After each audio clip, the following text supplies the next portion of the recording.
Hello friends, कैसे हैं आप सभी। तो हम पढ़ रहे थे क्लास 6 का चैप्टर नंबर 7 भिन्न। इसमें हम आगे करते हैं तुल्य भिन्न के बारे में। चलिए, तुल्य भिन्न क्या होती है। समान भिन्नात्मक लंबाई ज्ञात करने के लिए भिन्न दीवार पट्टियों का प्रयोग करना। पिछले खंड में आपने विभिन्न भिन्नों को दर्शाने के लिए भिन्नात्मक इकाइयों वाले पेपर फोल्डिंग या पट्टी का प्रयोग किया था। आइए उसी पेपर पट्टी के साथ कुछ और गतिविधि करें। हमने ये ले ली, हमारे पास एक पेपर पट्टी है, ये पूरा एक पार्ट है। उसका हमने आधा पार्ट मोड़ दिया तो कितना हो गया, 1/2 हो गया। ठीक है, अब 1/2 को फिर से मोड़ दिया तो 2/4 हो गया। फिर 2/4 को फिर से मोड़ दिया, 4/8 हो गया। लेकिन हम क्या कह सकते हैं, हम कह सकते हैं कि 1/2 बराबर है 2/4 के, बराबर है 4/8 के। ठीक है, ये आपस में एक दूसरे के क्या है, बराबर। समझ गए, क्योंकि इनकी जो लंबाई है वो बराबर है। ठीक है, इनके लेंथ आपस में क्या चल रही है, बराबर चल रही है। 1/2 भी यहाँ तक है, 2/4 भी यहाँ तक है और 4/8 भी यहाँ तक है। तो इनकी लंबाई बराबर चल रही है। लंबाई बराबर चलने की वजह से ये तीनों क्या है, आपस में बराबर है। तो हम इनको क्या कहेंगे कि ये समतुल्य भिन्न है। ये समतुल्य भिन्न है जो कि समान लंबाई को दर्शाती हैं, लेकिन यह विभिन्न भिन्नात्मक इकाइयों के पदों में व्यक्त है। अब कागज की पट्टियों का उपयोग कर जांचें कि 1/3 और 2/6 समतुल्य भिन्न है अथवा नहीं। नीचे दिए गए चित्र अनुसार दी गई पट्टियों का प्रयोग कर स्वयं की भिन्नात्मक पट्टी की दीवार बनाइए। भिन्न पट्टी की दीवारों को देखकर निम्नलिखित प्रश्नों के उत्तर दीजिए। पहला है, क्या 1/2 और 3/6 की लंबाई बराबर है। तो 1/2 यहाँ पे है, ठीक है, 3/6 यहाँ पे है। तो हाँ, इसकी लंबाई भी इतनी है और इसकी लंबाई भी इतनी है। तो इसका आंसर क्या हो जाएगा, हाँ हो जाएगा। ठीक है, क्या 2/3 और 4/6 तुल्य भिन्न है। 2/3 कहाँ पे है, ये है। 4/6 की भी लंबाई इतनी है, तो ये भी क्या है, समतुल्य भिन्न है। हाँ, क्योंकि दोनों की लंबाई समान है। दोनों की लंबाई समान है। ठीक है, दोनों की लंबाई समान है। 1/6 लंबाई के कितने टुकड़ों से 1/2 लंबाई प्राप्त हुई है। 1/6 के कितने टुकड़ों से, 3 टुकड़ों से। तो 3 गुना में 1/6 बराबर है 1/2। 1/6 लंबाई के कितने टुकड़ों से 1/3 प्राप्त हुआ है। 1/3 प्राप्त हुआ है 2 गुना 1/6 से। ठीक है, तो ये हो जाएगा 1/3। हम इस दीवार का विस्तार करके भिन्नात्मक इकाई 1/10 वाली भिन्न पट्टी की दीवार बना सकते हैं। यानी 1/2, फिर 1/3, 2/3, 3/3, 1/4, 2/4, 3/4, 4/4, 1/5। इस तरह से हम कहाँ तक बना सकते हैं, 1/10 तक बना सकते हैं। आइए पता लगे क्या 3/6, 4/8 और 5/10 क्या है, तुल्य भिन्न है। हाँ, क्यों तुल्य है ये, क्योंकि 3/6 बराबर है 4/8 बराबर है 5/10। तीनों ही किसके बराबर हैं, 1/2 के बराबर है। 2/6 के 2 तुल्य भिन्न बताने हैं, तो 2/6 की एक तुल्य भिन्न तो होगी 1/3। ठीक है, और इसको 3 से गुना कर देंगे तो एक होगी 3/9। तो ये होगी 4/6 के 2 से गुना कर दो, 8/12 या 2/3 भी हो सकती है। ठीक है, और इसको 3 से गुना कर दो, 3 दूनी 6, 3 के 9, 6/9 भी हो सकती है। ठीक है, अगला है समान भागों का प्रयोग कर तुल्य भिन्न समझना। एक रोटी को 4 बच्चों में बराबर बांटा गया है, प्रत्येक बच्चे को रोटी का कितना भाग मिलेगा। संलग्न चित्र में 4 बच्चों के बीच एक रोटी का बंटवारा दिखाया गया है, तो प्रत्येक बच्चे को 1/4 भाग मिलेगा। ठीक है, आप इस घटना को भाग विधि, जोड़ विधि और गुणन विधि के माध्यम से भी व्यक्त कर सकते हैं। एक भाग में 4 1/4, योग विधि से 1/4 प्लस 1/4 प्लस 1/4 प्लस 1/4, गुणा विधि से 4 गुना 1/4। तीनों विधियों से, ये भाग विधि से, योग विधि से, गुणन विधि से हमने दिखा दिया। आइए पता लगाइए। अगला क्वेश्चन है, 3 रोटियों को 4 बच्चों में बराबर बांटा गया है। चित्र में विभाजन दिखाएं और प्रत्येक बच्चे को कितना भाग मिला है भिन्न में लिखिए। ठीक है, संगत, विभाजन क्रिया, योग क्रिया और गुणन क्रिया, तीनों में हमें दिखाना है कि एक बच्चे को कितना कितना पार्ट मिले। ठीक है, तो प्रत्येक बच्चे को रोटी का भाग मिला। यदि विभाजन विधि की बात करें तो 3 भाग में 4, कितना आ गया? 3/4 आ गया। योग विधि की बात करें तो 3/4 प्लस 3/4 प्लस 3/4, ठीक है, और प्लस 3/4, ये आ गया। यदि गुना विधि की बात करें तो 4 गुना में 3/4, इस तरह से ये आपस में क्या हो जाएगी? आपस में बट जाएंगे। ठीक है, अब एक चित्र बनाकर दर्शाइए कि जब 2 रोटियां 4 बच्चों में बराबर बराबर बांटी जाती हैं तो प्रत्येक बच्चे को कितना भाग मिलता है, और संगत भाग क्रिया, योग क्रिया और गुणन क्रिया भी लिखिए। ठीक है, प्रत्येक बच्चे को यदि 2 रोटियां हैं, ठीक है, और 4 बच्चों को बांटनी है, 1 2 3 4, 4 बच्चे हैं, यहाँ पे 2 रोटियां, तो प्रत्येक बच्चे को क्या मिलेगा? हाफ हाफ पार्ट मिलेगा, हाफ इसको, हाफ इसको, हाफ इसको और हाफ इसको। ठीक है, अब यदि हम भाग विधि द्वारा बताते हैं तो भाग विधि से कितना हो जाएगा? 2 भाग में 4, ये कितना हो गया? 1/2।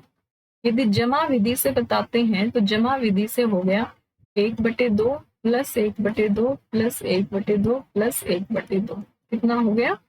4, ये हो गया 1 2 3 4, 4/2 यानी 2 रोटियां होंगी। ठीक है, यदि गुना विधि से बताते हैं तो ये हो गया 4 गुना में 4 गुना में 2/4।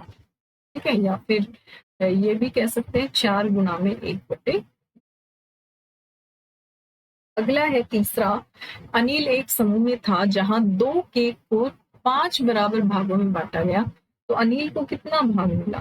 ठीक है, 2 केक हैं तो 5 बराबर भागों में बांटा, 1/5 प्लस 1/5, तो उसको कितना पार्ट मिलेगा? 2/5 पार्ट।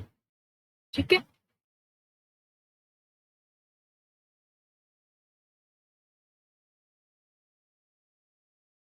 ये दिखा रखा है। आइए हम निम्नलिखित स्थितियों में प्रत्येक बच्चे के हिस्सों की जांच करते हैं। एक रोटी 2 बच्चों में बराबर बराबर बांटी गई, 1/2 1/2। 2 रोटियां 4 भागों में बांटी गई, 2/4 2/4 यानी 1/2। ठीक है, 3 रोटियां 6 बराबर भागों में बांटी गई, तो ये बराबर है। ठीक है, 1/2 बराबर है 2/4 के, और ये 3/6 के बराबर। ये सभी क्या हो गई? हमारी तुल्य भिन्नों। 1/2 के तुल्य कुछ और भिन्नों के बारे में बताइए। तो 2/4, ठीक है, 3/6, और ये होगी 4/8, 5/10, ये सारी इसकी क्या है? तुल्य भिन्न होगी। 6/12, 7/14, 8/16। ठीक है, अब 2 रोटियों को 3 बच्चों में बांटा है, तो 4 रोटियों को 6 बच्चों में बांटे। 4 रोटियों को 6 बच्चों, 4/6, 4/6, 4/6। ठीक है, 4/6, 4/6, 4/6।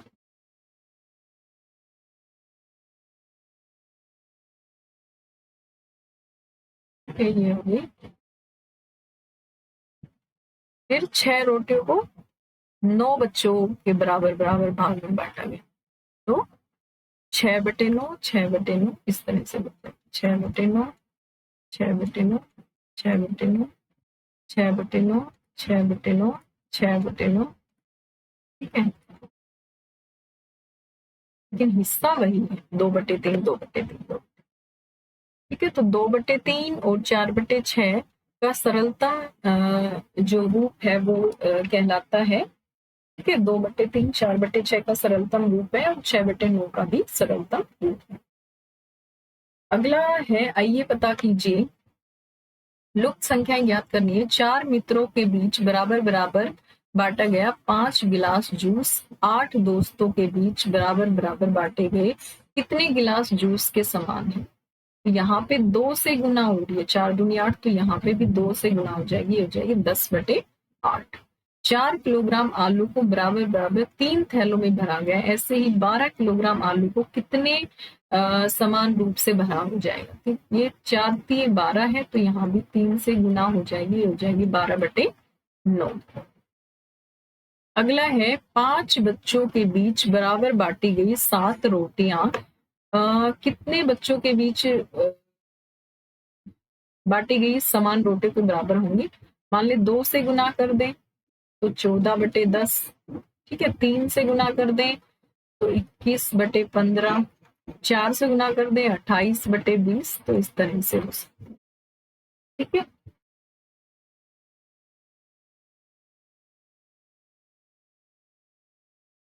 अगला है, किस समूह में प्रत्येक बच्चे को अधिक चिक्की प्राप्त होती है। एक चिक्की को 2 बराबर भागों में बांटा जाए या 5 चिक्कियों को 8 बराबर भागों में बांटा जाए। इसके लिए हमें 1/2 और 5/8 के बीच तुलना करनी चाहिए कि कौन अधिक है। तो 1/2 बराबर है 4/8 की, तो 4/8 किससे छोटा है, 5/8 से छोटा है, तो इनको कम मिलेगी। ठीक है, इसी तरह 1/7 और 4/7 की तुलना करते हैं तो 4/7 बड़ा है 1/4 से। ठीक है,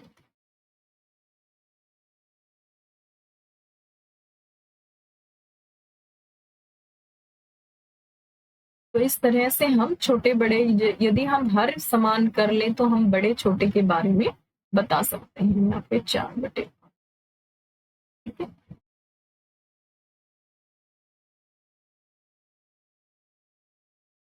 दिए गए भिन्न युग्मों के लिए तुल्य भिन्नों को ज्ञात कीजिए जिसमें भिन्नात्मक इकाई समान हो। तो तुल्य भिन्न क्या होगी, 7/2 के लिए 2 से गुना कर दो, ये होगी 14/4। इसको भी 2 से गुना कर दो तो ये होगी 6/10। यहाँ पे होगी 2 से गुना करेंगे 16/9, 16/6, यहाँ पे हो जाएगी 10/12। 2 से गुना करेंगे 6/8 और 6/10, 12/14 और 16/10। यहाँ पे हो जाएगी 18/8 और 2 से गुना करेंगे 10/4, 2/20, यहाँ पे हो जाएगी 2 से गुना करेंगे 4/18, यहाँ पे 2 से करेंगे 16/6 और यहाँ पे 2 से यदि करेंगे तो 22/8, यहाँ पे 2 से करेंगे 26/12 और 2/। अगला है कि एक भिन्न को सरलतम रूप में व्यक्त करना। ठीक है, सरलतम रूप में व्यक्त करने का मतलब है कि अंश और हर में एक के अतिरिक्त कोई भी उभयनिष्ठ गुणनखंड न हो, तो उसको हम क्या कहेंगे कि सरलतम रूप में या फिर न्यूनतम रूप में कही जाएगी। ठीक है, जैसे 16/20 है तो 16/20, 16 को भी 4 से भाग कर दू, 20 को भी 4 से भाग कर दू, तो 4/5 जो होगा वो इसका क्या होगा, सरलतम रूप होगा। अब है कि 17/51 को, आइए पता लगाएं, 17/51 को सरलतम रूप में या न्यूनतम रूप में करना है। तो 17/51 को यदि मैं भाग करूं, 17 से भाग करूं, तो ये हो जाएगा 17 एकम 17 और 17×3 51, तो 1/3 इसका सरलतम रूप है। 64/144, तो 64/144 को 16 से भाग कर दो। ठीक है, 16 चौक 64, 16 निम्न 144, 4/9 इसका सरलतम रूप है। 126/147, 126/147 को यदि हम देखते हैं तो किससे भाग करेंगे, 7 से भाग कर दो। पहले 7 से हमने भाग कर दिया दोनों तरफ, 7 से भाग करने पे आ गया 7 एकम 7, 7 8 56 18, 7 दूनी 14, ये आ गया। अब 6 से भाग कर दो, 6 3 18 और 6 से तो नहीं होगा, 3 से होगा, 3 छिक्के 18 और 3 7 21, तो ये कितना हो गया 6/7 इसका सरलतम रूप हो गया। अगला है 525 बटे में 112, तो 525 बटे में 112 को 7 से यदि मैं डिवाइड करती हूँ दोनों तरफ, तो ये हो जाएगा 75 बटे में 16, तो ये इसका सरलतम रूप होगा। ठीक है, आज के लिए इतना ही। ठीक है, लाइक शेयर एंड सब्सक्राइब।